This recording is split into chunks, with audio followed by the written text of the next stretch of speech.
All right. I have a fun one with one of my favorite people in the world who is married to one of my favorite people in the world. So I am going to start kind of featuring some of the Tricer staff because I actually have like employees now or like a legitimate company as of the last year. And I have Alexa Dusenbury on today, who runs all of our social medias, helps run my customer service team, and her husband is Luke Dusenbury, who I met about 4 years ago, who I consider probably the best filmer and photographer in the industry. And I'm just stoked to have both Luke and Alexa on the team. And Alexa has become a killer the last couple of years, and she's become a hunter, and she's kind of transitioned into that. So we're going to talk about that. We're going to talk about everything Tricer and Alexa's journey as a hunter. Alexa, how you doing? Good. Thanks for having me. So you have been crushing our social media. Um, you took over social media in I think March or April this year. I was doing it all before then, but then it was too much for me to handle with all the stuff I was doing, traveling so much. And honestly, I don't like all the negative comments. So I was like, I need someone to run this for me. Yeah. Yeah, it's fun to scroll through the page now. I do feel like it has a little bit more of a brand voice now. Like obviously still trying to every now and then highlight you sharing, I statements because you still are kind of like the spearhead behind Tricer's innovation and design and stuff like that, but trying to make the page feel more like there is a team kind of behind it, and there's a lot more people making Tricer what it is now. So Yeah, my goal was, and I told you guys this in the beginning, is I don't want to be the only face anymore. yeah. Like I'm already, I mean, I'm no matter what, I'll always be like the primary face for the brand. But I like having like there's more people using our stuff than just me, and relying just on the mustache all the time isn't gonna cut it. As we grow and like we've been growing the last couple of years. Yeah, and I think it's important for, there to be multiple like lead faces at a brand for like customers to identify with. Like that's what you see at other brands like, Go Hunt as an example, like people identify not just with the owners but with the staff who do filmed hunts as well and are on the social and gear test and are using the stuff, right? So I feel like they're one of the best examples, right? But yeah, so trying to like kind of just follow suit and create more characters at Tracer, like Mike Hearn and our new sales guy Alex, who came from Peak Refuel, and Luke, and our new marketing guy Weston, who's in the East Coast hunting space. So like just trying to bring those people in, and as well as our customers, right? Because I've tried to highlight a lot of their success as well, because people love to share about our products with me on social. So I've been trying to highlight that. How do you keep up with all the RP grip and grins? Like, there's no way we're sharing them all. There's no way because like I get text messages almost daily right now of dead animals with the RP. Oh, yeah. So I think some people, if they just tag us in a story, then I just reshare their story. But some guys will DM me like seriously like a carousel or 6 to 8 images of photos, and I'll be like, "Can you email these to the creative email?" And then I'll make an actual post out of it. So like 9 times out of 10, if you send me photos that are like your grip and grin plus more like product type shots, like I'll get them posted on a carousel. Like definitely been trying to do that. So yeah, I mean, I will say I definitely understand why you wanted to take a break from social, because it is like, yeah, now I have more notifications on my phone than ever. And it's like, it's just one of those things like I enjoy it, but I can definitely see why you would want to take a break. I don't think it was necessarily like not enjoying it. It was just this like the comments that got me. Like people coming like there's like pages dedicated to hating me now, like forums and all this stuff. And it was like, man, I don't need that. Like honestly, I don't read. So like there's articles being written in like Guns America and I mean there's a bunch of Outdoor Life. I think wrote an article. There's just all these articles are being written about Tricer now, and they're great articles. I don't read them. Like I don't even read the good ones. I just don't want to. Like I have my sphere of influence that I want to talk to, and like people within the industry that like I really look up to, like Cody Nelson, Jay Scott, just Brady Miller, just a bunch of guys who I talk to, and I want to get feedback from. Cody Rich is a great example. But then like the other stuff, like I just don't even want to read it because it just affects me. I think it affects my designing as well. No, definitely. Like, I think, like, being married to a creative, like, I kind of understand, like, how quickly those types of things can get to you and like affect your creativity. So like I totally get what you're saying. And I from a customer service standpoint, I started that a few months ago. And so it is hard when you get comments like hate comments that are kind of customer service related and you find out like these people hadn't even tried to reach out to customer service. Yeah, That's all the kind of time. because it's like so I'm always just coming back like shoot me a DM on Facebook, I'll get you connected to customer service, or email us at info@tricer.com. But the point is like it's like I know how good like Cat, we only have two customer service people, so it's like Cassie's full time, I'm like super part time, but We have like 3, Dylan as well. oh yeah, yeah, duh. Yeah. So it's frustrating because it's like they're so awesome, and it's like if these people would just reach out to customer service, like we'll totally like take care of you. So I think it's kind of hard when you just people are just so quick to just like say their opinions on Facebook, and it's just annoying because it's like maybe if you took a few extra moments to actually try and get help or like talk to us, then like we wouldn't have that like front facing like hate on an ad. So it's just like, but The worst part is like half the time it's their fault. Like, you know what I mean? Like some of these people are just doing things that are totally dumb with our stuff, and like then they'll bash us, and you're like, did you use a set screw? What set screw? And you call them. And with Tricer, one cool thing about us is we have 3 Americans answering phone calls, doing emails, doing that stuff. Like we will call you directly. I get on the phone with people all the time. yeah, Still, I finally passed it off to Dylan because the problem with me is like I call on my personal phone, and now I get grip and grins on my phone every day from people that I appreciate it, but I don't know them, right? Like, so I kind of like I need to separate myself from this because then once people have an issue, they're calling me directly rather than customer service. We need to have like some sort of barriers, or we're just selling too much stuff to have my cell phone number out there to everybody in the world.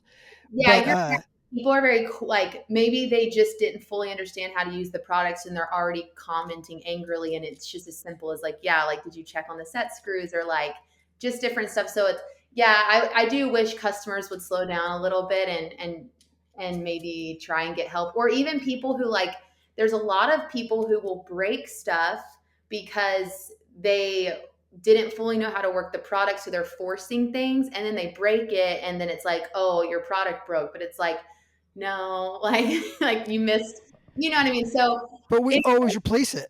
for anyone watching the Yeah. podcast, like info@tricer.com, we would love to help you before you break your pan head.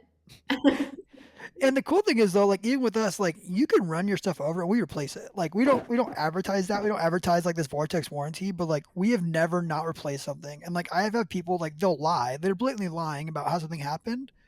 Like I had a guy one time, I think I've told the story before in the podcast, and like he's like, your tripod sucks, both the legs broke. And I was like, what? Send me a picture. And he's like bashing us online, and his legs were perfectly sheared off at the same height. And I called him and I was like, hey man, I see your bash us online. It looks like you put your tripod in front of a bench and shot like a 300 Win Mag off it. He goes, well, that's what happened. And I'm like, well, that's not my fault, but I'll replace it for you. You know Yeah, what I mean? Like, yeah, we'll replace it. Like, he literally just, I mean, what do you expect? It's carbon fiber. You put it in front of a bench, shoot a gun, it recoiled back into the bench and sheared the legs uh, perfectly in half. Like, it wasn't like it broke. yeah, You know, and we don't have much stuff break, honestly. I mean, at this point now, we're selling thousands and thousands of products a month. So things are going to break. I mean, it's going to happen. Um, and a lot of times it's something like, my backpack fell off, the truck and I ran my tripod over, or I bent my pan head, or I had one the other day. This guy flew to Alaska, and he left his tripod in his backpack, and the TSA dropped his backpack like 10 feet, and it bent the BP panhead. I mean, that's going to happen. We replace the panhead. Like we don't care. We just replace it for you. And I'd rather like my thing is like we have great products and great customer service, and that's why we pay people in the States to actually do these emails and calls and have all this stuff in place to make sure we take care of people, because the only thing we have is good products and customer service. yeah, So yeah, and yeah, sometimes people are just jerks. I mean, I don't know. Sometimes people just want to be a jerk, but we do our best to help people wherever we can. Some people are just bitter. I mean, Facebook's the worst. You notice that? Like, it's not Instagram, it's Facebook. Facebook. Yeah, It's the that's why older people.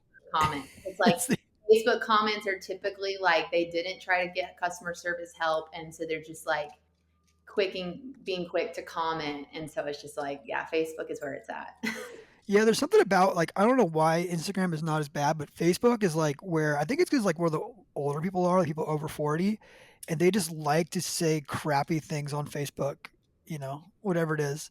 Yeah, and yeah, the other ones that are like silly is like people who are like this looks just like or this is an so and so's better, like buy that tripod. And like one guy commented, like, well, go buy that brand and like, the free market will sort out the rest. Cause it's like, it's just so annoying. Cause it's like, this is why America is literally so great. Like someone like you can start this business and create his own products. And like, if you don't want to buy them, that's fine. But like, you don't have to comment about it. Like, you know what I mean? Like the free Yeah. market sort it out. Like that's why it's so like, okay, well, definitely if you think another brand is better, then like, you have the freedom to do that. And the people who think Tricer's awesome or use our products and see that they're awesome, like then they'll support Tricer. And like that's what I think is funny is where people take the time to like let us know that they're not going to buy from us, and it's like, okay, like that's totally cool, like because that's Yeah. why we live in such an awesome country with so many options on the, you know what I mean?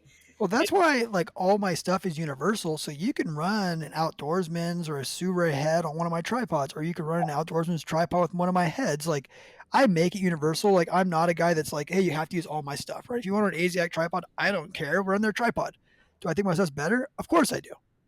But like if you want to run it, like I don't care, run it. Like it's fine. I think a lot of times people will buy something, like we get a lot with the bipod, right? They'll go and buy like $1,000 bipod, and then they see our bipod for 350 and they're pissed off, so they have to like justify it by like bashing us. And I'm like, dude, that's a great bipod. Like actually, like I'll just say MDT, right? Like I'm friends with MDT. Like they're running some of our tripods. I'm gonna run their chassis. Like it's not. There's no like there's like this weird loyalty within the hunting industry sometimes to like brands, and it's like most of us brands get along very well.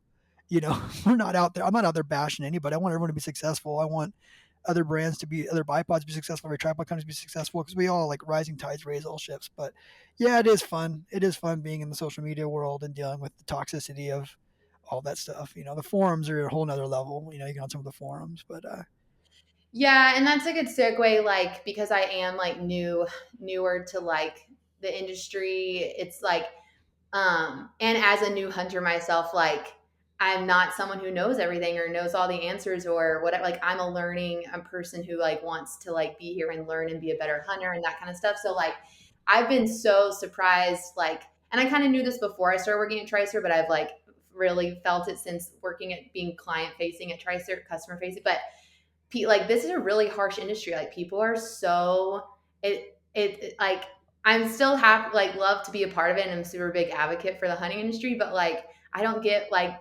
people who have been hunting for 40 years and just think they know everything and they know what products are better than others. Like some people are just so harsh. I just don't really get it. But yeah, like I don't know if other industries are like this, but it's definitely something I've observed. yeah, and that kind of segues into what we're going to talk about. We're going to talk about you becoming a new hunter in a space that isn't always so welcoming to new hunters, Yeah. right? And especially female hunters, right? Um, it's just it can be difficult, right? And so, what does that look like for you? I mean, obviously, you have one big in, and that is your husband has been hunting a long time and spends a lot of time in the backcountry. So you've got a really cool husband. But like, what does that look like? What's that look like becoming a new hunter? I mean, how did you decide you wanted to kill something? Yeah, and yeah, so I'm from North Carolina where you just duck hunt and whitetail hunt. And no one in my family really hunts, so I didn't grow up hunting. But that's basically what I thought hunting was. I didn't know about hunting in any other part of the country or the world. Like I wasn't educated on that. So I didn't really think hunting was that exciting and never really interested me. And then I moved out west after college to do a church fellowship. So I was living in Salt Lake, and that's where I met Luke and everything. And so at the time in my life, I was just having been in Salt Lake for about 3 years and had my dog, like just normal, super REI outdoorsy person, right? So then loved hiking with my dog, loved backpacking, really got into all that kind of stuff. But so then I meet Luke and he's working at Mountain Ops. I'd never heard of Mountain Ops, and this is embarrassing. And so, like, you know what? I'm going to welcome the Facebook comments, but like, I did not know what an elk looked like. I did not know what an elk was. Like, I'm just saying, like, and maybe there's some crunchy person out there who can correct me, but from my perspective, like, the crunchy community that I was a part of, like, they're not the most educated on like wildlife and stuff. Like, that's just, I'm just saying, like, I didn't become more educated on the wildlife around me in Utah from being a part of that community for 3 years. So that's just my Yeah. perspective. So like I genuinely did not know even really what an elk looked like. like I'm just until I met Luke. So like, and I've been in Utah for 2.5 years or whatever. So like, Yeah. I mean, I'm just saying. So, um, yeah. So anywho, and so kind of just getting to learn about like, so we meet and then he's just kind of sharing. Like one day I remember hanging out with him and we're going through his YouTube channel and he's just kind of showing me all the videos that he'd done um, through work and stuff. And so I'm getting to like they had done like a hunt in Kodiak for mountain goats. And so I remember him showing me that one and like, and then seeing some like elk hunting videos and stuff. So I was immediately just like, I was immediately very just like, this is the coolest thing ever. Like I was already super into like hiking a lot and like challenging myself in that way. So I was like, these people are literally doing that, but with like a lot heavier load and they actually have a mission. Like, Off trail in the most extreme places in the world.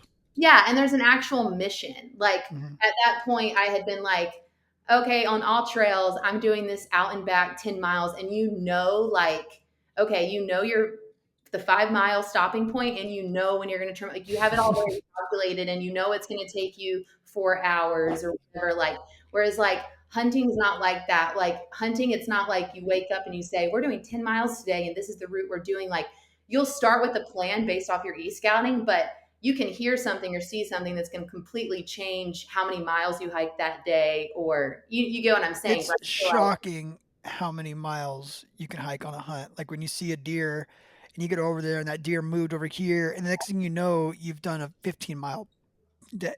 yeah, yeah. Yeah. So like kind of to fast forward, like at the time I was super plant-based. I just thought that was healthy. I've never been someone who's like animal rights. So we have this joke that like one of the first things that I like ate that was like meat in a few years after being like vegan kind of just because I thought it was healthy. Luke had just done a cougar hunt in Park City and they had shared some of the meat with him. So he literally was like, oh, I have this cougar. Like, do you want to make it? And it's just the most like random meat. It's not, you know what I'm getting at? It's not like, oh, let's make a hamburger. It was like he had this random cougar steaks and ground beef, and we like made it. And anyway, and then we got married really fast. So I kind of quickly just from living together and shopping together was like vegan 6 months prior, and then all of a sudden now we're just shopping together and we're buying meat, and he has meat from jobs, and I just slowly started eating meat again. It wasn't like this like thing. It was just like meat's also kind of expensive as a single person, so it was honestly cheaper to like not eat meat. Like I don't know. Yeah. Now I realize how bad that is for me, and now like we're like borderline. We're not like carnivore, but like low key we eat so much meat. It's just funny, like how drastically things have changed. And I think so anyway, so then basically like what made me want to hunt though was um so we dated for 5 months. We got married in 5 months and 4 days or something. But he quit mountain ops and went freelance in that time frame It's like in 2018 or something, 2019, 2020. 2020. So he quit mountain ops June of 2020. He'd been there over a year and a half, basically, not 2 full years yet. But and then his first job was with Go Hunt. That was his first. He got connected with Go Hunt through an old coworker at Mountain Ops. I don't even remember what hunt that was. It was in August. That was his first freelance job. His second freelance job was Under Armour Hunt with Jess Byers. It was a New Mexico over the count like DIY archery elk. So whatever. So he goes and does that in September. And then a few weeks later, he has like the draft, right? So we sit down in our living room and he shares the draft with me. And I immediately was like, that's what I want to do that. Like I was very much like, I want to kill an elk with a bow. And like I hadn't even like ever touched a bow. Like I don't even have a bow at this point, but I was just very like, I guess it's a beautiful film. Like he does things so beautifully. And like it's her and her husband, and she hasn't shot an elk in like 5 years. So it's like she really feels like this is her chance. You know, she's got this awesome New Mexico tag. And so she does shoot a huge elk, and like the scene where they've called it in and it's coming in and she's standing beside this tree, you like hear it coming before you. I always tell people like if you have like surround sound or anything, like put this video on surround sound if you watch it, like because that you hear the feet so loud, you hear his breathing so loud, like and then he comes in, right, and she takes her shot, makes a great lung shot, but like um it's just like that whole like the sound and the effects and like the experience that you get from this little sequence. It was just like that is so it was just so cool. And so I was just like, that's what I want to do. So like that's 2020, like whatever. I was like, and so then we moved the next year to Idaho. And then I didn't, and so that was just kind of a crazy time. So he did a lot of hunting in 2021, and I didn't go on any of it because we had just moved. Like I was getting settled with a new job and just all that kind of stuff. So then the next year, 2022, rolls around. I still don't have my hunting stuff at all. Like I'm just not making time to get it done. But he's going to go do an elk hunt in Oregon with one of his friends. And so I just tag along for 2 weeks. And it was like 2 full weeks, like me and all these guys. I'm just hiking around with them. And Luke had bought me like all this Sitka, which is funny. Luke, like, I didn't know anything about Sitka patterns even, or like what the best pattern would be for like archery elk. So he was just like, "Oh, which one of these do you like the best?" And I chose elevated two, which is the whitetail like snow pattern. So he bought me all this elevated two stuff. So I'm like out there in my deer camo, but I just thought that one was the prettiest. But anyway, so whatever. So, but that was the first time I went on a hunt was 2022 archery elk in Oregon. It was actually awful. Like basically the year before he had shot and missed a 6x7. So the whole year he was super focused on going back to this spot, killing the big elk that he missed the year before. And like 2 weeks out there, we literally only saw elk on day one and never saw another elk. I can't make this up. And we were constantly moving around, switching spots, went hunting with some other friends who thought they had a good spot at one point. Like it was just hot. It was just a hot first 2 weeks of September. It was just bad.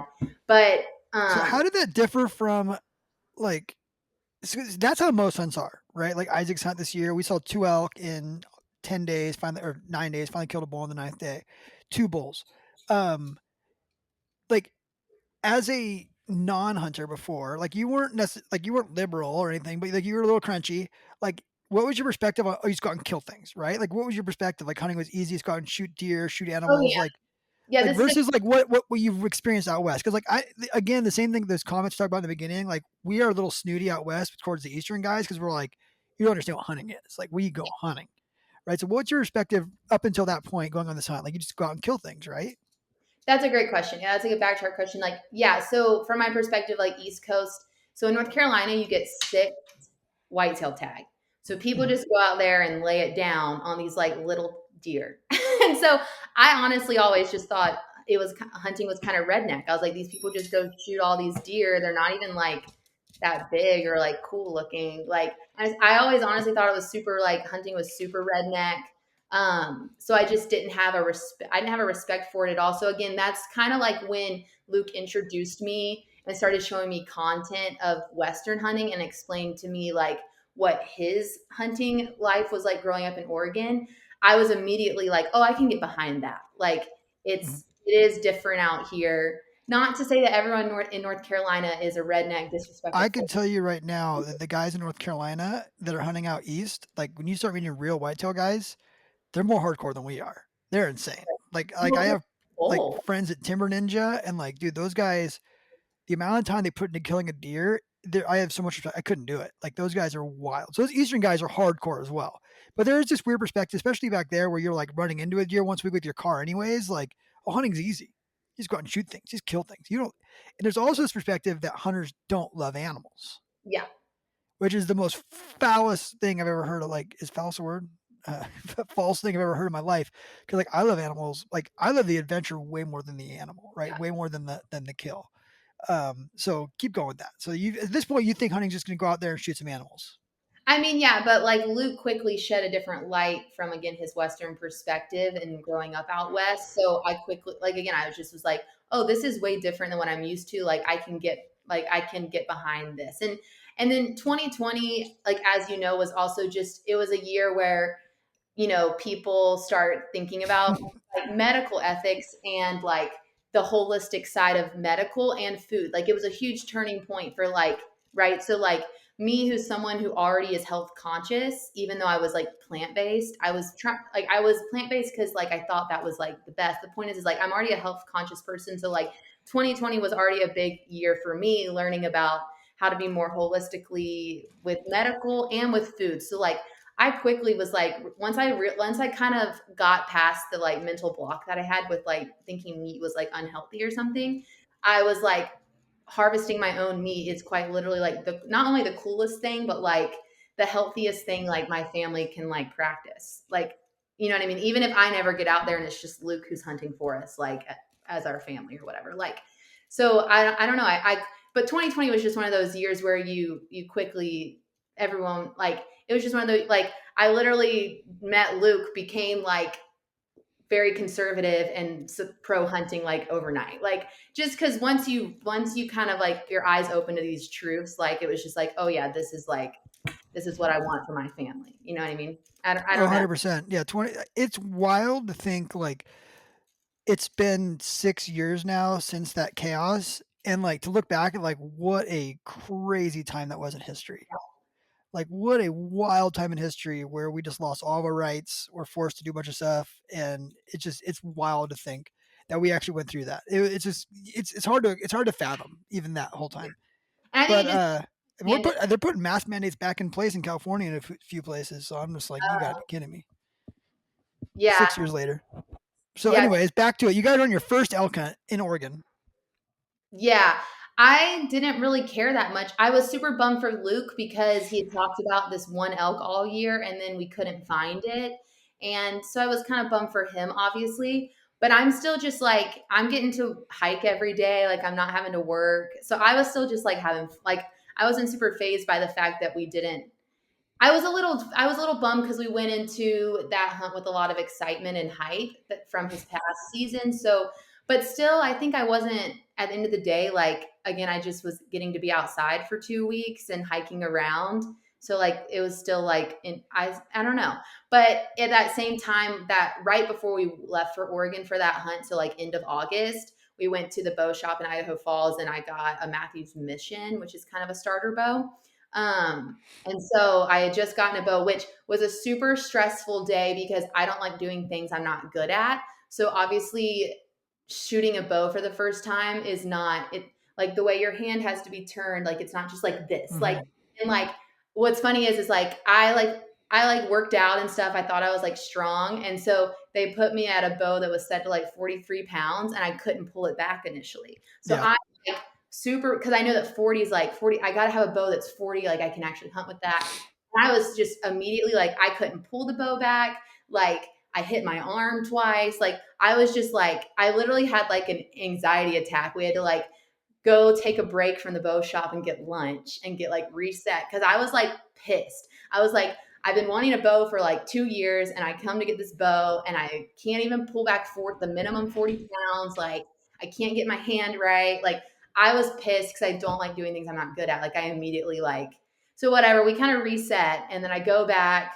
By the end of we were at this bow shop for hours. By the end of the session, I was able to walk out with the mission tuned at above 40 pounds, like 43 or something. Like I finally got to that by the end of the day because you don't just pull, you also have to push. So You have like, to push and pull. It's different. It's not yeah, like, yeah, not like the movies. so anyway, and then it was super fun because it was something I go do. Like in our yard, we could set up we had a big yard at that first house. We could go up to 40 yards from corner to corner. So like it was fun that like it was just something I could go out in the yard and do. And so anywho, so I had that bow for a whole year. So then like, and I get cold really easily. So like after archery elk, I wasn't super like I think Luke probably did some other hunts that year. I can't fully remember honestly in Idaho, but like I wasn't super keen on like going in a colder season. So after going with him in Oregon, I didn't do any more joining along in You need to 2022. come south and come out with us in the desert. Yeah. Yeah, It, I get cold so mule easily. deer are way better than elk. Coos deer are the best. Go do deer. Deer. You really What's like whose deer the oh, best? coos deer are the best. 100%. Not even a question. Why is that? Because they're so hard to find and they're so magical. Like they just you can be looking at them, you don't even see them, and then you can see them and then not even see them again. Like it's just like they are the most like elusive deer. I can't wait for Mexico in January. Yeah, yeah, So yeah, yeah, you got to do that. Like elk are cool, but they're like giant school buses. I mean, I know people love them, but like deer, oh, there's something about deer that's just so magical. like, especially when Well, we find them. yeah, We I mean, find deer have that, any of them, right? They're all compared to an elk, they are all, harder to spot and stalk if you're doing archery. Like, they're harder to get on and more skittish in general, right? So I can see why you could be like more allured by them all kind of being maybe a harder I play. love elk hunting. I love hunting everything. I love hunting everything. I just like, man, like if you dude, you come down to the desert and look for a coos deer in Arizona or Mexico, it'll change your life. You'll start a glassing company called Tricer. So Just feel for them. keep going. Sorry. Oh no, yeah, you're good. So basically, after that, like fall of 2022, I didn't still have my hunter stuff. So like that whole next year was like I was like working on that. So then by the summer of 2023, I'd gotten my hunter. What? Why am I blanking? What is it Hunter's called? Ed. Hunter safety. Yeah. I got my hunter safety. I got my archery. So I was good to go for like, fall 2023. And I was super stoked. So I'm like, September 2023 was like the first time I'm out there with my bow with Luke and two other guy friends in Idaho, have my tags in my pocket, like super excited. That was a hard season too, because our friend found this awesome spot. There was tons of elk, but they weren't really talking, and they were really good at like going into these like wind vortex spots where you literally couldn't get in on them. Like they knew this area so well that like we could not get close to them. Luke did shoot and miss two different elk on that trip twice. And that was really hard because I was with them both times. I will say that year I went out there super like, oh, I've got a bow in my hand and a tag in my pocket. But when it came time, when we were like close to an elk and it was like, are me or Luke gonna like try and shoot this thing? I like chickened out. I was like, no, you go ahead. Cause like I still have like I'm new to this, so like I only want to like I've had guys like say like, if you don't let an arrow fly or you don't try, then I'm like, no crap, nothing's gonna die if I don't try.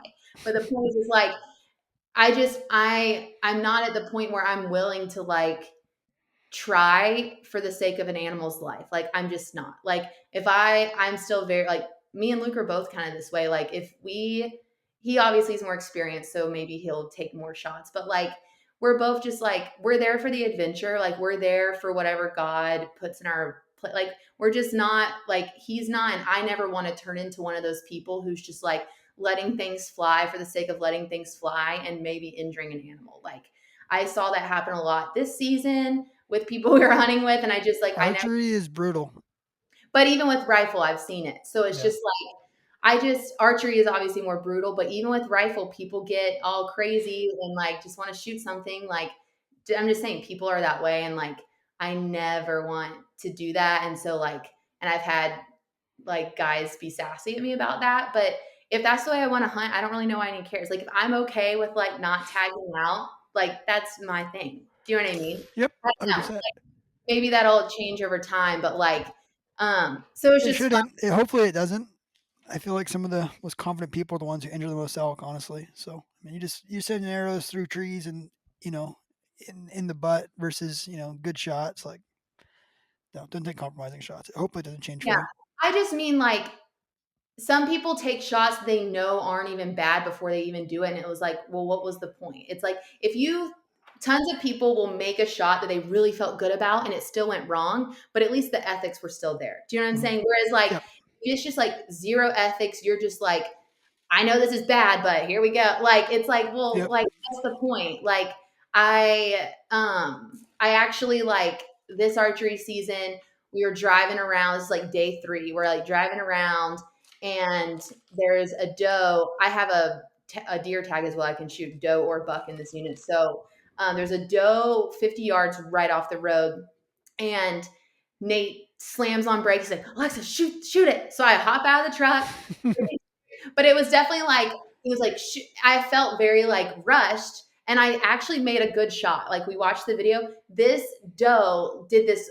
Even Luke and Nate were like, The I've never Matrix. seen a deer do this, but like I literally shot her perfectly, and she went like this, and Mhm. so it like grazed her right here. There was no blood. There was a little bit of like meat and or like Hair. muscle hair on my arrow. Pretty sure she's more than I'm definitely it just brushed her. But I was still like, oh my gosh, like I was just like, I hope she's okay. Like, you know what I mean? Like I immediately was like, and I even did really feel like it was like 50 yards. That's not far for me at this point. Like it was going right where it was supposed to. She did this crazy thing. But I still was just like, yeah, and it was like kind of a rush thing. But like it was like, oh my god, there's the thing, shoot it, Alexa, and it was like, oh, I should shoot it. I don't know. It was like so. I don't know. It's neither here nor there, but it's just like at the end of the day, I want to like definitely try to be doing things that I feel confident doing, and what you Yeah, know, there is something to be said about I mean, those rush shots. We've all done it. We've all killed animals like that, and and yeah, one popped up, you shoot it. Something to be said about like when they don't know you're there and you shoot them.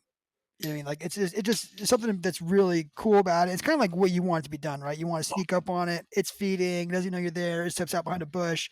You're full draw. You let go, and then that deer, gets an arrow and it doesn't even know, never even knew you were there. Versus like yeah, jumping out and it knows you're there and it's kind of rushed and it's like, okay, you're gonna throw. I'm gonna do the matrix and try and dodge your arrow.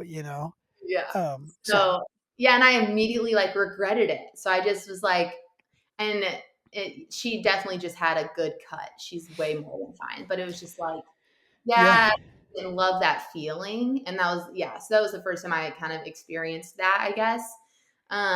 I always But tell my kids that you can't take it back.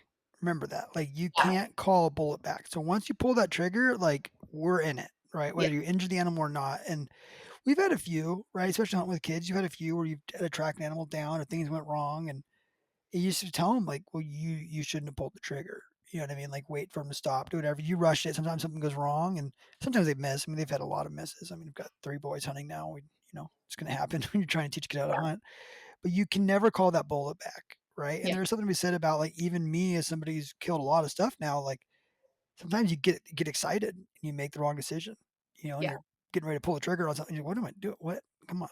Why do we rush this? The end result's going to be. Yeah, I do think like Luke's hunted a lot with Brady Miller or the Nate from Western Hunter, who's another just like absolute killer, but very patient guys. And like Hmm. I think Luke really tries to emulate that too, because it's like we were watching Brady's film from last year. Wait, 2 years ago. Sorry, 2 years ago, Luke filmed it. Um, he's muzzleloader hunting in Nevada for elk, and I mean, it takes him a long time to finally even go on a stalk. Not Hmm. because he didn't have opportunities before, but he's just like super patient. He knows he's there for 2 weeks, and he still kills an absolutely huge elk at the end on like day 10 or something. But it's like he never once sees elk and just loses his mind. You know Hmm. what I mean? And so it's just like there's times to be aggressive. I think there's times to be where you're confident enough in your abilities that you're just enjoying the glassing or enjoying the time with your Hmm. friends, woods. Like, I don't know. So that's kind of where I'm at. And I feel like this season really honed that in for me because there was a lot. We were hunting with different hunting personalities this season, and so there was a lot of time for me to kind of reflect on this idea. Um, but yeah, but So before we go into this season, though, I mean, like you've kind of like come into your own with women in the space as well, right? Like you started hanging out with Courtney, you did some stuff as well. Like, how did that work for you? Like doing some of Courtney's stuff and like her outdoor adventures and getting involved with like a community of women. How did that shore you up or? yeah, that was an interesting experience for me. So basically, yeah, so to like recap, so I went elk hunting in 2023 with Luke for like 10 days. Neither one of us killed anything. Our friend shot something on that trip. Last year Luke was injured for archery elk, right? He got injured at the beginning of September. So I hunted just with his friend for like 10 days. We both had I had like we both had shot opportunities and missed, but that was super exciting for me because I actually got to draw and shoot on a bull last year. And what happened was my Matthews mission was only sighted up to. We had the biggest issue. My Matthews mission was shooting so slow, so I'm pulling 55 pounds now, which like it's decent enough to shoot decently far, but we could not get that thing sighted past 50 yards. So like last year, that was the last pin I had. We like whatever. So basically I had got an elk at 45 yards. Then they ran uphill a little bit. I rushed, didn't take the time to re-range, assumed that they were further. I was like, they're above 50 yards now, and I only can Mhm. shoot 50 yards. So I held my bow way too high. It was a question of maybe if we're going back to this question, like question of ethics, but this is the last day of the season. This is like morning of September 30th. Mhm. And I've been there for 10 days. So I was like, I'm gonna shoot an arrow at this thing to say I freaking tried. Like, so whatever. So I think I held my bow too high. And it shot over its back because this year, day one, I wanted to go back out and reassess the situation. So me and Luke go back to the same spot. I put him where the elk is. I range him. He was 45 yards. And Yeah. I honestly was like, that really pissed me. That really got in my head this season because I was like, oh my God, I could have killed the elk last year. All I had to do was put my 40 and my 50 high and I low. missed twice in Africa, same thing. Same Yeah. thing, had them set up. I had a water buffalo and a zebra, both set up at 40, and they took off, and I rushed a shot and then missed both animals. And it was just like a rush thing rather than calm down, re-range, shoot. It was just like, oh, I had right, to it's just far. And you like, it's just something. That's the cool thing about archery, man. Is it's like it's on you, right? And something happens in you where it's like, I guarantee you, if I put a target at 45 yards for you, you're gonna hit that thing 10 out of 10 times. yeah. But you put a giant school bus out in front of you with antlers on its head, and you miss. I mean, like I missed a freaking zebra, and I just pushed it way left on him because I rushed it. Because it took off, and the elevation was perfect. I rushed the shot and I pulled it. I'm like, how do I miss a freaking horse? Right? Yeah. And same thing, water buffalo or not water buffalo, wildebeest. It Yeah. ran, and I guessed went over his back because it was just like, oh crap, I gotta shoot, and I should have just took my time, and took the shot. It gets you. Yeah. So to put more, just because this story is so cool, we had this, it was like an ambush spot. Basically, these elk came up from private every morning and we would ambush them every morning. And it's just like a 50-50 chance something walks close to you and you're able to get kind of close. But so actually in this situation, there was 3 bulls. I can't make this up.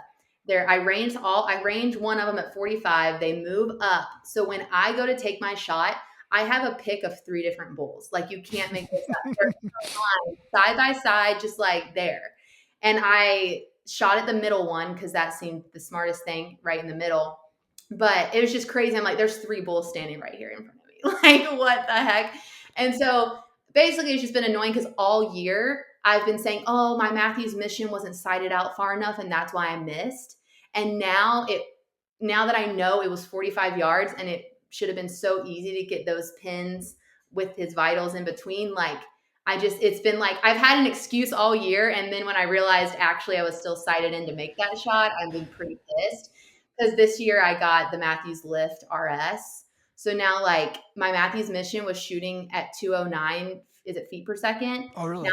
now I'm shooting 265 feet per second. So like I'm sighted out to like 95 yards, like more than I need, and it's awesome. Yeah. So, have you ever heard the expression "Don't miss; it'll haunt your dreams"? Yeah, I mean, I You see can those. relive. You can relive every miss in your head. Like I can. I don't remember many of my hits. Like I remember my Right? misses. The misses, especially with a bow, you're just like, why did I? Every time you lose it, you're just like, why did I do that? Why did I do that? I know better, right? And it's just like I could make that shot 10 out of 10 times. It's such an easy shot, and then you miss. And it's just like, what the heck? Yeah. Yeah. So just recapping, like that was like my hunting experience. And then so then basically I met Courtney at a show this year, in February. Courtney is her outdoor journey. She leads hunting trips for women. And so anyway, I met her in February. We went to Portland because there's a new show in Portland. It was super small this year, but I think they did a really good job. They're probably going to try and grow. And Luke's from Oregon, so we just like made a trip out of it. His parents came up. We got an Airbnb in Portland, and we all went to this show on Saturday. But I met Courtney there actually, and the reason I even like went to her booth was because like a month earlier I'd connected with her social media gal on Facebook because her social media gal had just moved to Boise and had posted in like a group I'm in, being like, I just moved to Boise and I work for her outdoor journey. And I was like, what the heck? But so I had gone to the booth to kind of meet Hannah because we both live in Boise. And then I got to meet Courtney and stuff. So I met both of them there. And this Hannah girl, Actually now works for Everly Stock, but she's one of my best friends in Boise. But so anyway, so I met Courtney, and then we kind of stayed in touch. And then she basically didn't have anyone book her Hawaii trip, so she was like, I still want to go hunting in Hawaii. So like, I got invited to go with her and some other girls that she knows to go, which was super awesome and super scary because like hunting with like, well, I guess last year I didn't hunt with Luke, but I was hunting with a really lifelong friend of ours. So I feel like just maybe hunting with Luke or hunting with that one guy, I don't know, it maybe like a comfort zone thing. So I'm like, so it was really scary going like on this trip with, I didn't know anyone. Well, okay, I knew Courtney and I knew this other gal who's a personal trainer in Portland that I'd connected with and met in person in Portland once. So I knew her, but then there were some other girls I didn't know. But yeah, so that was super like scary for me. And I had just gotten my new bow and had got it all sighted in. So I was super excited to use it. But yeah, it was weird like getting to make my own decisions. Like I have my Onyx, I'm out there making my own decisions. Like that was good. I needed to go do that and I should keep doing more of that. But yeah, like it was weird. Like I got really frustrated at times. Basically, I mean, there's a lot of goats, lots of pigs. On like day two girls shot pigs, and we only had like 5 days to hunt. And then I remember when those two girls shot pigs on Tuesday, I was like, oh, I like really want to shoot something, but um, like people are starting to get things down. But you know what's funny? I'm the only girl that week who saw an access deer and had a shot on an access deer. So not like it's just luck, not trying to brag. It happened most randomly, but I felt super special. I was like, I'm the only girl who got to see and experience an access deer. I only had a neck shot, and I was not going to shoot that. Yep. People are like, should have shot him in the neck. With a Um, rifle, it's a sick shot. With a bow, very questionable.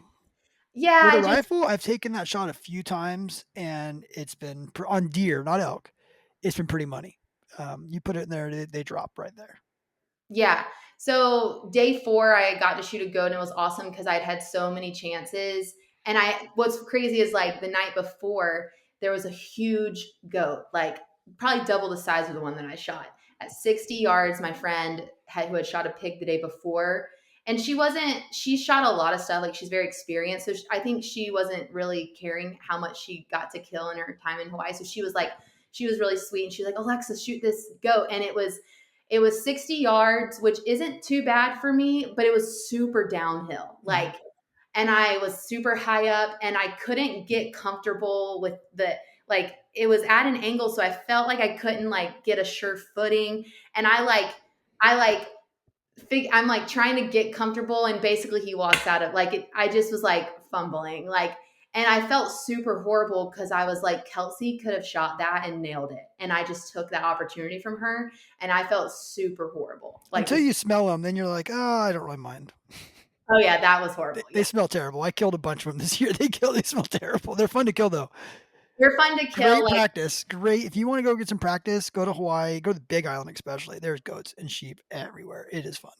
yeah. So then the next day I got back out there and shot one mid morning. And so it was super fun. And one of the girls helped me get them out. And That was your first we, bow kill? so actually, no, because I did, Oh, you did kill a bear. You didn't even talk about your bear that you killed. so the bear was awesome because so that was it was September 2023. It was literally the week before we were going to go out elk hunting. So this is again like first season out with my bow with the tag, right? I had just gotten my hunter safety months prior that Mhm. summer 2023. We meet this guy on Facebook. I'm like, we had bought that old house and we were like fixing it up, and I needed someone to put a new storm door and new front doors This is on that one over in like Preston, right, or whatever. in like Teton. Teton. Okay, yeah, I've been to that house. Yeah. So I post on Facebook looking for a handyman to put new doors on the house. And this guy reaches out, he comes over, he's awesome. And him and Luke, it was him and Luke get talking and like come to find out he's like a big houndsman in the area. Oh, So sweet. he baits bears, he's got dogs that he are really like he runs those dogs like every day. Like they're very well trained, he knows what he's doing. And he's like, well, anytime you want to shoot a bear, like I have bears every day. Like my dogs tree bears every day, because he goes out there and they just tree stuff for practice for fun. Like he's Yeah. constantly. So we we literally went like the next weekend or something, and like We get out there super early, and like within 30 minutes, he has all the GPSs, on his dogs. They Mhm. all have their own collar. It's the little screen, and there's all their little names. Um, and within 30 minutes, they treat a bear, but obviously you don't know what. Well, they treat something. I mean, you don't even know if it's a bear. I guess like it could have been a Yeah. cat. I guess, but they treat something, so we immediately go for it. But what's crazy was it was 1,600 feet in zero point 0.8 of a mile. It was like Yeah. we had to like it was not too far. Obviously, it was less than a mile away, but it was so steep, and it felt like it was taking us forever to get there because it was just like. And the whole time, like once we were about halfway there, you started to hear the dogs, Going psycho. and I honestly was just I was so anxious because as a human, we just move so freaking slow and it's steep, and I just feel like I couldn't get there fast enough, right? I was like, that animal is going to be gone, and it's like having to listen to the dogs for like a whole hour while you're like heavy breathing and dying trying to get there is just like so horrible. And then like we get right on top of them, and Gavin's the name of the guy, I guess. And he goes up first, and he's like, "Oh my gosh, the bear's coming down!" And then I'm pissed because at this point we are literally probably 50 yards from the tree. We just can't see it because there's all this brush. And I'm pissed. I'm like, I've been hiking for like an hour and a half, and now the bear is going to run out of the tree right when we're here. And then Gavin's like, he's going back up. And so we're like, it's like hustling for our lives to like get there. And then the best part is when we get there, it's a 20-yard shot. I'm like I go uphill a little bit, so I honestly don't have that steep of a shot. Like Yeah, I'm it's like level. and then Luke and I'm like just like ready to shoot this thing because I'm just like I don't want to wait another second. And then Luke is like, hold on, I need to take photos. And he's like, Oh, camera guys suck.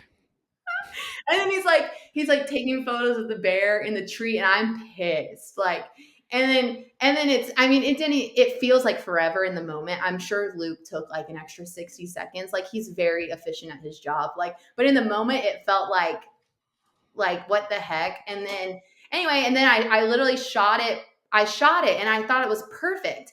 And it was, but I look back at Luke out of like, oh my gosh, I just made a perfect shot. And he's screaming at me, knock another arrow. So then I'm like really confused, which basically, and just imagine like it's like all there's like 10 dogs like barking right now. So it's Chaos. Total absolutely chaos.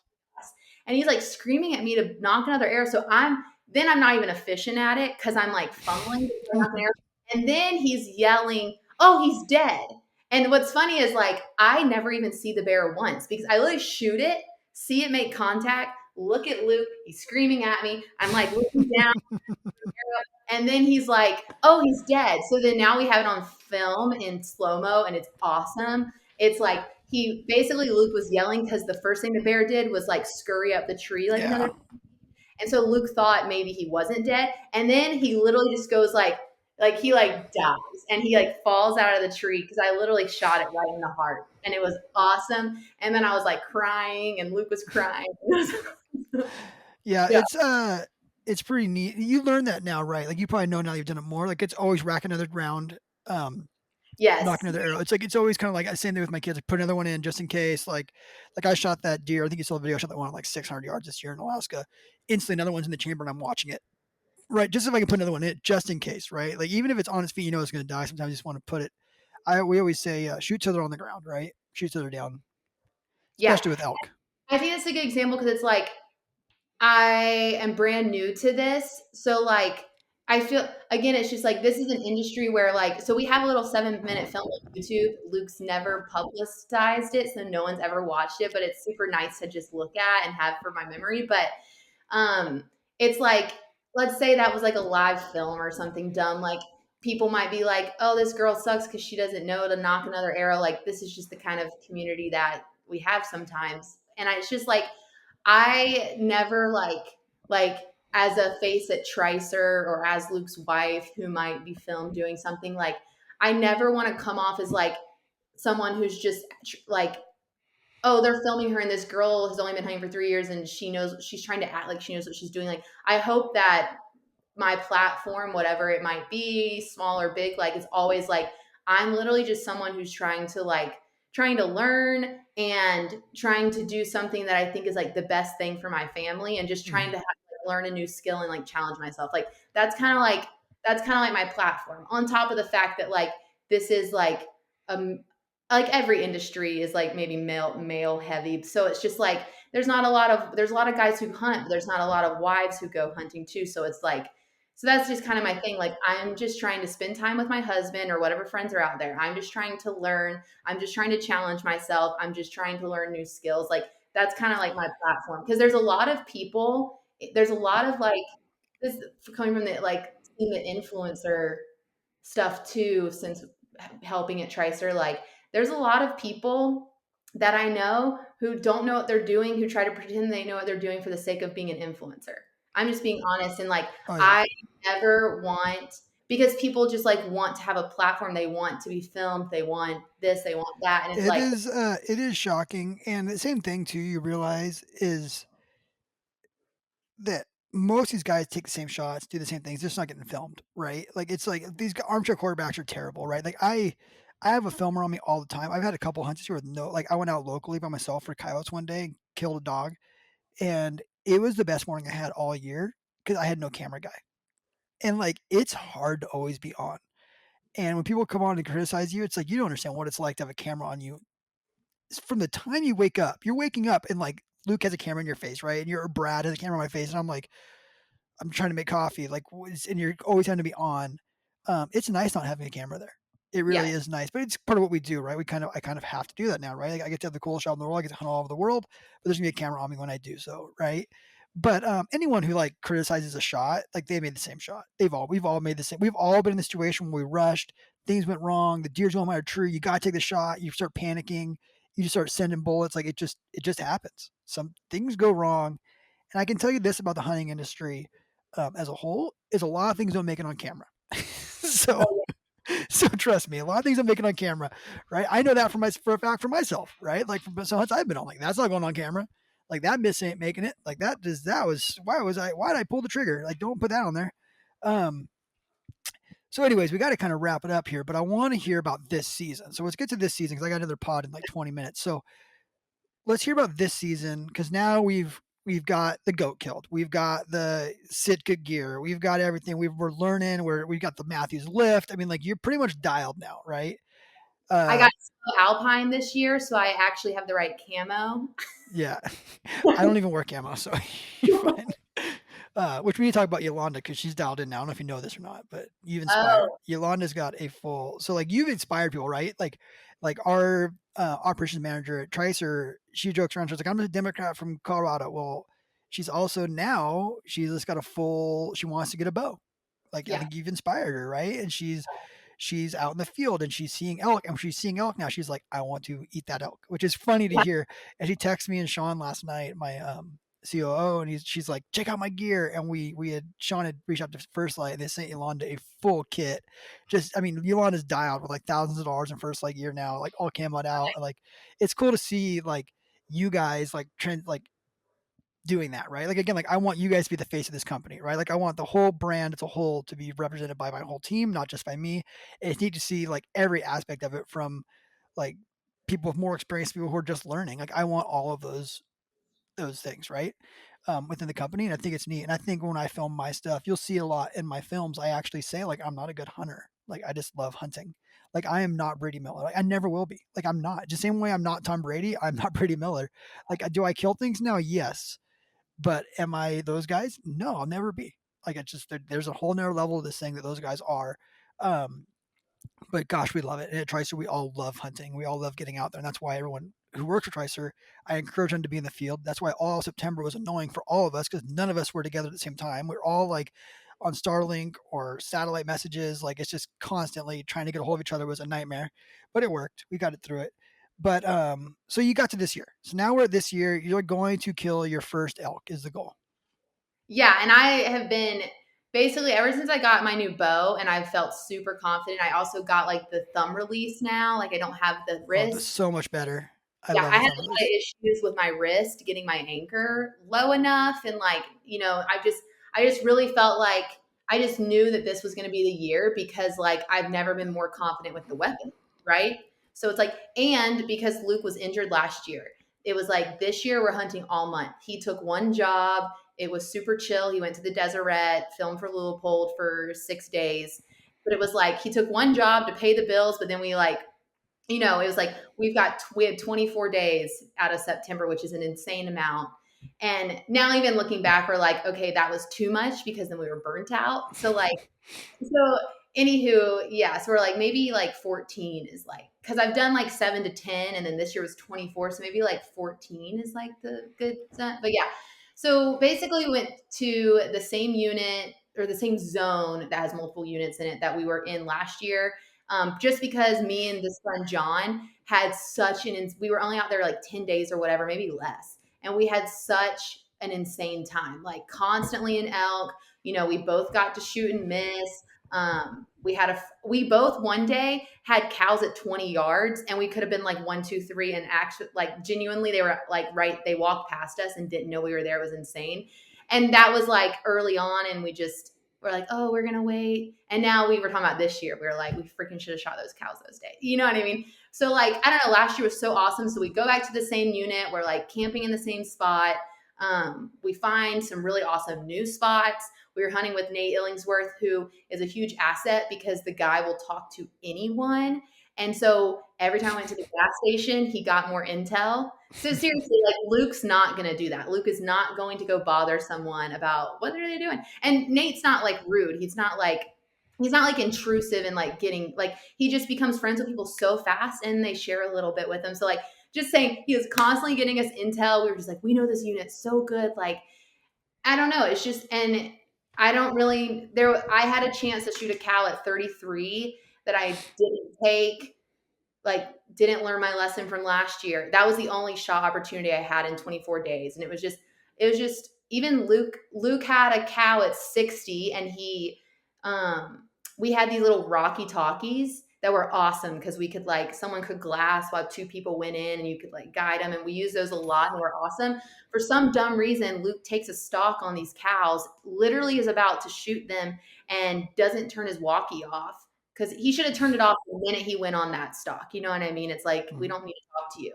And then John radios him, and it's just like, hey, dude, like, where are you at? What's going on? And the elk bugger. So it's like, that was like one of Luke's only chances. And that's totally his fault. I don't know why he kept his radio on. But like, I don't know. I honestly, looking back, I think there was a lot of times that we were all so stressed about trying to kill something that we weren't working very well as a team, like, just being honest. So like Nate really wanted to kill because like he is kind of due, and like I'm just like dead set on this being my year. And then Luke was more chill, but I think we were just like, sometimes we didn't work as well as a team, like, just being honest. And like, I think there might have been some lost opportunities, but also like the elk were just not talking. Like last year, me and John had a lot of midday plays, and like that was just not happening this year. They were just not talking. It was kind of hot. We had a lot of really cool close encounters. Like there's like so many like handful close encounters. Um, and just nothing lined up for anyone. And it was really rough. And then I would say like it was also hard because again, 24 days was a big commitment. So that last 5 days was just like, I was just like getting mentally checked out. Like, I was just like, it's not happening. And I was kind of like losing it a little bit. and and then and Luke is awesome. Like, Luke is literally like the most optimistic. Like, he's never like, every morning he wakes up, it's like he's like, you can't be like that. Like, every morning you Mhm. have to wake up, it's like a fresh opportunity. Like, you never know. But Mental is the hardest part about hunting. You yeah, have to be, and people don't understand that you have to be like, today's the day, let's do it every day. yeah. And I think that this was the first year I experienced, like, the last 2 years, we didn't hunt long enough for me to get that. I was always excited, I guess.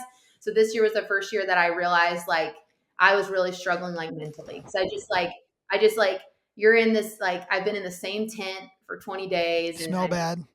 yeah, and it was just hard. And you're like going to the same areas that you've already bumped elk on and busted them out last week. And like, I don't know, like, I would just say this year was weird. It was honestly just weird. Like, there was a lot of highs and a lot of lows. It was kind of weird. I don't know. And I don't know if we didn't kill anything because it was our own fault, or because again, Luke will honestly say like, okay, like we watched Dylan Dietz's video. He self-filmed his elk this year, which he from the perspective of the filming, like he was constantly hearing elk all day long. Like me Mhm. and Luke were watching that video and we were like, this is not how it was for us. Like Luke was like, this is how it should be. Like he was constantly and like elk were like Dylan was just like doing cow calls and these elk were actually responding. Like we had none of that. The Yeah. elk could the elk could be 40 yards. We literally one day bumped elk that we didn't think they were there because it was quiet and you just had no reason to think they were there. And we'd been cow calling and stuff like nothing. And then we completely bump them just walking on this road and they're all there. But it's just like, they're just not talking at all. They're not. And so, yeah. So basically, we hunt all this time and we didn't even know. Last year, our tags didn't do this, but I think Idaho just changed it because one of the units in this zone has too many elk or has enough for them to do this. So the tag turned into a cow tag. So it got we had another week. So when October 1st hit, Turned into a rifle cow tag. yes, sorry, it turned to a rifle cow tag. So we were like, well, let's stay a few days and try and actually like still try and fill the tag. So what's funny is this little town we were in that had like a post office and a gas station, and that's it. They had a motel we didn't even know about. There was 4 rooms. Somehow I found it like at that last week. So we are like, we booked a room at this motel, which was actually so awesome. And we stayed there for like a whole week. And Nate came back and we were able to fill the tags. But like what's funny is basically we made friends with this ranch hand. I was like petting his dogs at the gas station. We make friends with him and we get permission to Oh like yeah, drive. I've heard this. Yeah, we get permission to like drive through his property so that we can get to the elk because it was just gonna be a quicker drive and stalk if we could go through their property. And what's funny is he tries to like help, I guess. He's like, "Oh, you should take this road that's not on Onyx, but it'll get you to where you need to be faster." And we're like, "Great." So we didn't check it out the night before or anything. So like 5 a.m., whatever time it is, 6 a.m. in the dark, we like find this road and we go up it. And quite literally, it drives us through the private pivot that the elk are on. So we drive up onto literally drive into the herd, and they're like super spooked, super pissed. They run into the timber on the public in the dark. Like basically, the play was trying to get them at first light to public, right? But basically, they run right in, and Luke's pissed because we have no like the morning's ruined because they go into the timber before the light ever comes up. So it was just like, well, they're gone now, and so anyway, so Luke was super pissed. It was just so funny. We thought we had like an upper hand from this guy, and then he kind of like messed us up, and we don't know why he told us to take that road. So anyway, so we're like, forget that. So we're like, well, let's keep scouting and see if we can find other pivots that might have elk. So we go to this other pivot that he finds 20 minutes up the road on Onyx, and we come up this hill in the truck. And right at that point, these elk are crossing into the public, and we basically spook them with our truck and they take off running. And this happened. So it was just like the morning was just a cluster, but this was a good spot. So we were like, we're coming back here tomorrow morning. We're going to be ready. So the next day we parked the car super far back. We walked a mile to where those elk were the morning before. And perfectly like 45 minutes later, they start coming and I'm able to shoot a cow at 300 yards with the Tricer RP. So Off the it was RP. yeah. So yeah, and to like preface, I've never shot an animal with a gun. So that was my first animal with a gun. So that was super awesome. And Luke, I just got a new rifle this year. Like I have my own gun. So that's kind of cool. 6.5 PRC, right? Yes, I have a Tika. Shooting with the 143 ELDXs, I imagine, or something, or are we shooting copper? No Uh, clue. Shooting bullets, 6.5 PRC off the Tricer RP, and I think you told me that the RP made it possible, right? Because it was this taller sagebrush. Oh, yeah. So legit. So like basically we're on this ridge. The elk are on a ridge lower. So Mm-hmm. and there's sage. So like we had to lift, we had the long legs on, but they had to be higher. Mm-hmm. You know what I'm saying? So like, yeah, like a short bipod would not have worked. Like that's why the RP, like it is so versatile. Like people think it has they think it has too much range or too much configurations. And we're like, we're not saying this is the best short bipod or the best tall bipod. It's like it's just the most versatile, right? This It's like works for every situation. yeah, it's like yeah. So I know like I mean, as far as I'm educated, like a bipod, some bipods are like very like they're just the small legs. You pay Mhm. $1,000 for like that small leg size. Like I would have had to also have a tripod. So we didn't have to have a tripod in that situation, right? We were able just Yep. to yeah.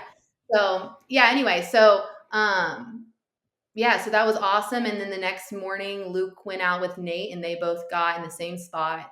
So yeah, I Yeah, they mean, got 2 elk. Yeah, I was on the phone with them the night before, and they're like, "We gotta go, we gotta go, we gotta go," and they got off, and they didn't get it done, and they got the next morning, they both killed elk, so it was pretty cool for them to get them done. But, that was an awesome podcast. You guys already follow Alexa on Tricer, but Alexa, do you have an Instagram you want people to follow you on? Are you public or you're not? oh yeah, I am. It's Alexa.Dusenbury. It's easy because Luke is Luke.Dusenbury and I'm Alexa.Dusenbury. So our handles are identical. So you can find me there Yeah, or him. so Follow follow him as Alexa, follow Luke. If you are a woman listening to this podcast, hit Alexa up. We want to help you with getting into the space, make you hooked up with Courtney, some other stuff. Alexa, you are awesome. I am so appreciative of you and your husband, everything you guys do for my company. We're going to jump off now because I got another pod to go, but thank you so much. You're welcome. Thanks for having me.